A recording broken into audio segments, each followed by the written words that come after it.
Bharat Ratna doctor Babasaheb Ambedkar यांच्या महापरिनिर्वाण दिनानिमित्त उपस्थित महामहिम राज्यपाल आचार्य देवव्रतजी, आपले लोकप्रिय मुख्यमंत्री देवेंद्र फडणवीसजी,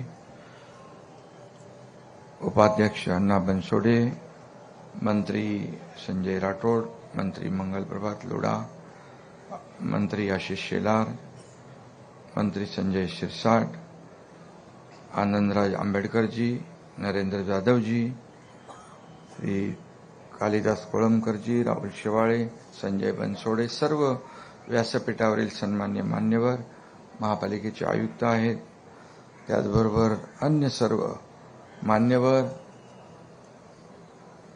अमित साटमजी आणि नागसेन कांबळे,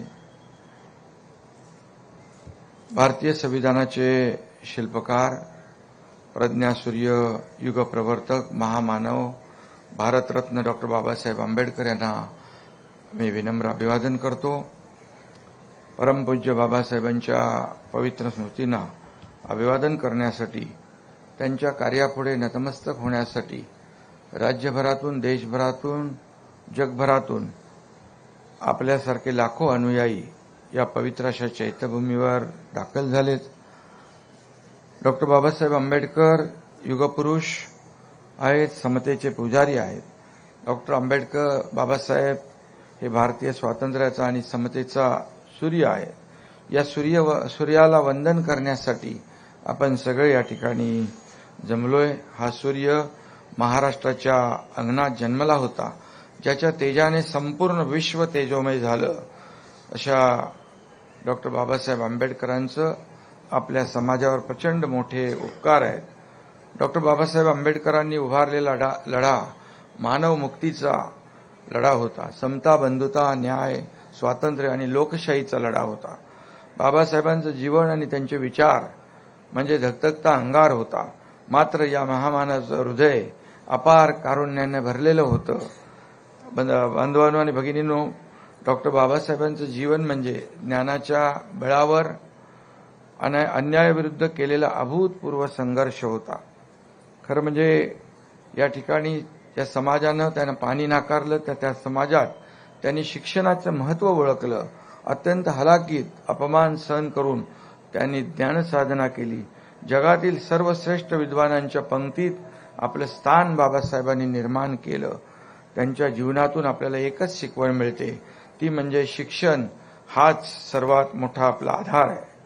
आणि म्हणून डॉक्टर बाबासाहेबांनी आपल्याला दिलेला शिका, संघटित व्हा, संघर्ष करा हा त्रिसूत्री मंत्र आजच्या काळातही तितकाच महत्वाचा आहे. डॉक्टर बाबासाहेब आंबेडकर यांचं सर्वात मोठं योगदान म्हणजे त्यांनी देशाला सर्वोत्तम अशी भारतीय संविधान, आपली घटना अर्पण केली. हे संविधान केवळ कायद्याचं पुस्तक नाहीये, तर ते न्याय, स्वातंत्र्य, समता आणि बंधुता या चार स्तंभावर उभी असलेली भारताच्या लोकशाहीची पायाभरणी आहे. आपण कल्पना केली, ज्या व्यक्तीला जीवनात इतके अन्याय सोसावे लागले, त्या व्यक्तीने ज्या राष्ट्रासाठी संविधान लिहिलं, तेव्हा त्यात बदल्याची भावना नव्हती, देशद्वेष नव्हता, मत्सर नव्हता. प्रत्येक भारतीयाला सन्मानाने जगण्याचा हक्क देण्याची उदात्त भावना त्यांच्या मनामध्ये होती. आणि म्हणून बाबासाहेबांचं कार्य हे एका विशिष्ट समाजापुरतं मर्यादित नव्हतं, ते संपूर्ण मानवमुक्तीचं कार्य होतं असं म्हणायला लागेल आपल्याला. बाबासाहेबांनी आपल्या ज्ञानाचा उपयोग तळागाळातील दुर्बल, वंचित आणि उपेक्षित समाजाला सशक्त बनवण्यासाठी केला. त्यांनी आपल्याला स्वाभिमानाने आणि आत्मसन्मानाने जगण्याचा संदेश दिला, अधिकार दिला. सुराज्य आणि स्वराज्य यांच्यातला फरक बाबासाहेबांनी नीट आपल्याला सांगितला. गावागावातून खोलवर रुजलेल्या जातीभेदाची त्यांना जाण होती. संकुचित जातीय, धार्मिक किंवा राजकीय अन्य स्वार्थासाठी त्यांनी राष्ट्रनिष्ठा कधीही बाजूला ठेवली नाही.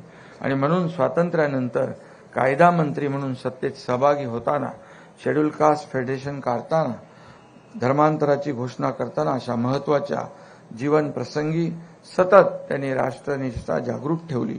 त्यामुळे खऱ्या अर्थाने ते राष्ट्रपुरुष ठरले. महामानवाचा पदस्पर्शाने पावन झालेली ही सगळी जागा आहे.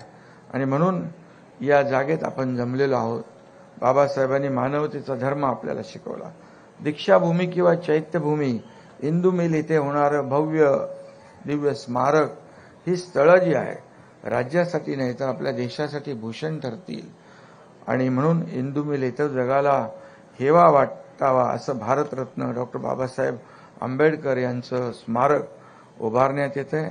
आज आपण केवळ एका महामानवाचं स्मरण करत नाही तर संपूर्ण भारताच्या विवेकाचा आणि स्वाभिमानाचा हा जागर आहे. हा माणुसकीच्या धर्माचा सोहळा आहे.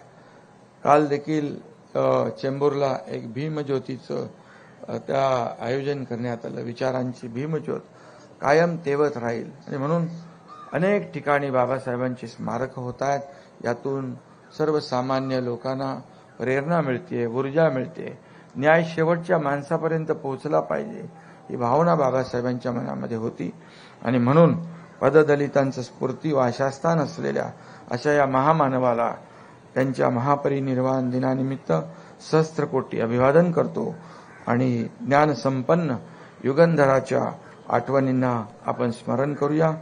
मिळून आपण सारे समता प्रस्थापित करूया.